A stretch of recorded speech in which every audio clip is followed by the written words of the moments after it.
அப்பா முருகா என்னங்க வீட்டில் திங்கிற தீனியே ஒன்றுமே இல்லை. பொறுக்கி இது இருந்தால் பையன் என்ன பண்ணுவேன், இந்த மசால் பொரிங்களா தேங்காய் எண்ணெய் ஊற்றி மிளகாத்தூளை போட்டு சாப்பிடுவேன். சின்னவன் எது ஒன்று சாப்பிட்டுப்பான ஊருக்குள்ள இல்லை, அவனுக்காக வாங்கி கொடுத்தேன். பெரியவன் திங்க மாட்டானுங்க.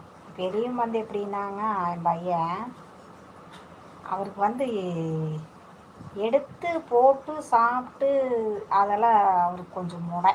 சரிங்களா, எடுத்து கலக்கி எண்ணெய் ஊற்றி மிளகாத்தூள் போட்டு கலக்கி கொடுத்தோம்னா சாப்பிடுவாருங்க. பெரிய வயனுங்க. சரிங்களா, அவருக்கு தட்டில் சாப்பாடு போட்டு வச்சு சாப்பிட்றக்கும் கூட அவருக்கு கொஞ்சம் முடைங்க. மூட்டை வச்சோம்னா சாப்பிடுவாருங்க. அவராக சாப்பிடுவோன்னு சொன்னோம்னா வேண்டான்ட்டு போயிடுவாருங்க சோறு. நம்ம பிள்ளைங்க அப்படி இருக்கிறாங்க.